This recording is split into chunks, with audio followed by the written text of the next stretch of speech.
कहें कि जिस कानून के चलते आपने फांसी का फंदा चूमा था, अपनी पूरी भरी जवानी को देश पर लुटा दिया था, उस अंग्रेजी कानून के खिलाफ अभी तक हम कोई सफल लड़ाई नहीं लड़ पाए, उस अंग्रेजी कानून को हम खत्म नहीं करा पाए, समाप्त नहीं करा पाए।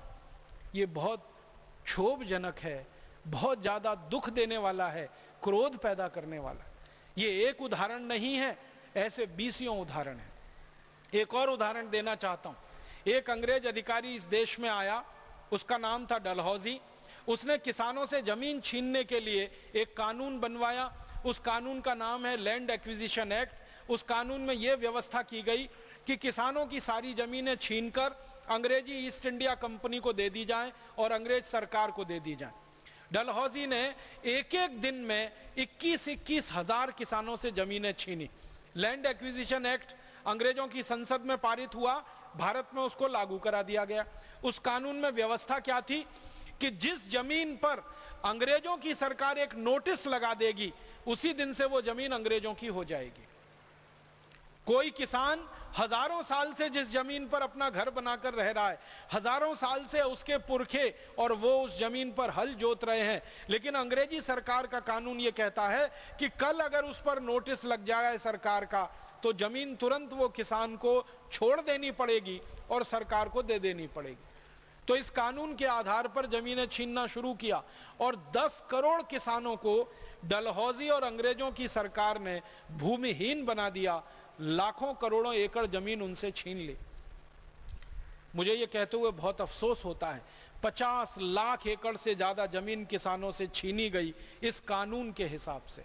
भूमिहीन बना दिया किसानों को, और किसानों ने इस जमीन के छीनने वाले कानून के खिलाफ इतना संघर्ष किया है इस देश में, शायद ही किसी दूसरी कौम ने कोई किया होगा।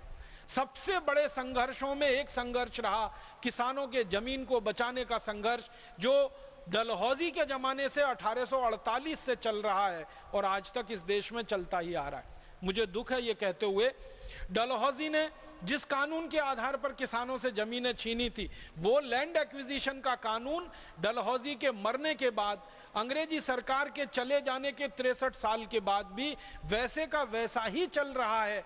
और आज भी किसानों की जमीनें उस कानून के आधार पर छीनी जा रही हैं और किसानों को भूमिहीन बनाया जा रहा है।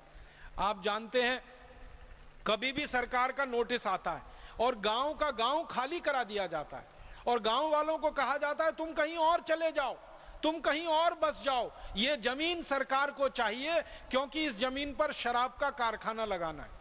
ये जमीन सरकार को चाहिए क्योंकि विदेशी कंपनियों को यहां कोई कारखाना लगाना है। ये जमीन सरकार को चाहिए क्योंकि भारत के बाहर के आए हुए कोई पूंजी निवेशक लोगों को ये जमीन की जरूरत है।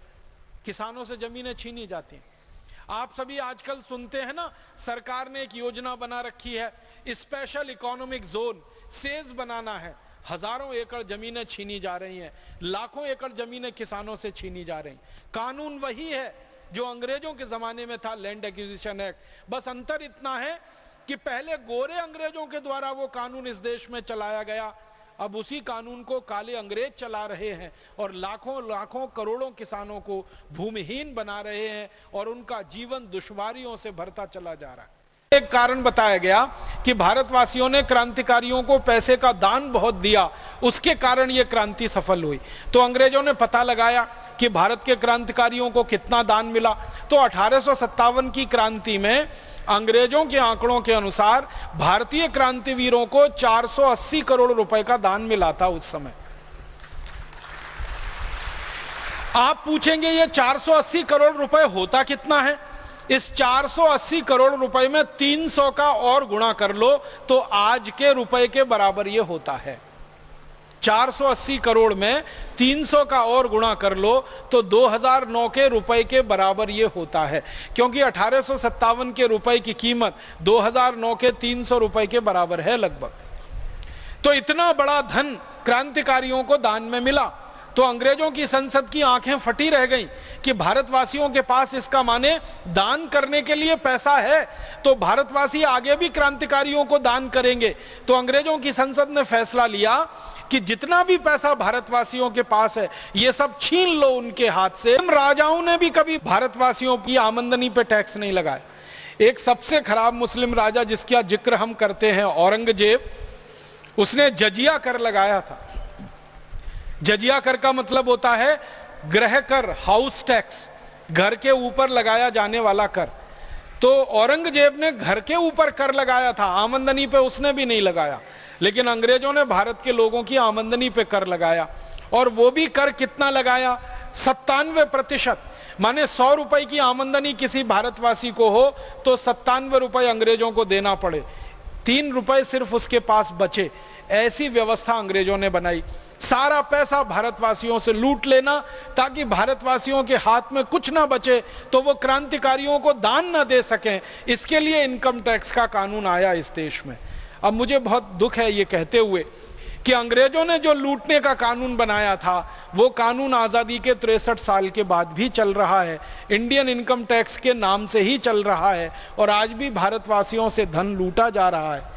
बस अंतर इतना है, पहले गोरे अंग्रेजों ने लूटा था और उस धन को ले जाके लंदन में जमा किया था। अब काले अंग्रेज उस कानून के आधार पर धन लूट रहे हैं और स्विट्जरलैंड में ले जाकर उस धन को जमा कर रहे हैं।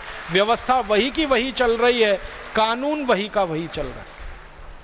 अंग्रेजों ने सेंट्रल एक्साइज एक्ट बनाया, कोई भी भारतवासी किसी वस्तु का उत्पादन करे तो उस पर 350% एक्साइज ड्यूटी।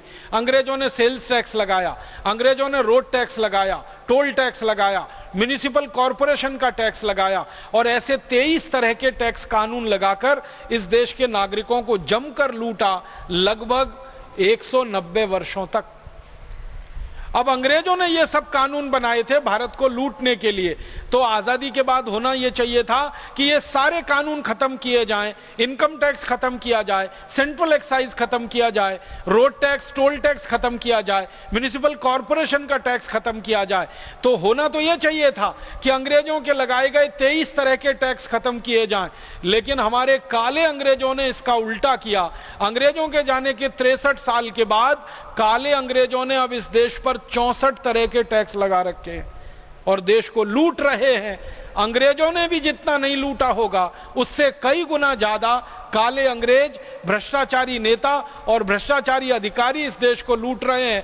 और इसी लूट के दम पर 100 लाख करोड़ रुपए से ज्यादा इन्होंने विदेशी बैंकों में जमा करके रखा हुआ है, जिसको वापस लाने का संकल्प भारत स्वाभिमान अभियान ने किया हुआ है।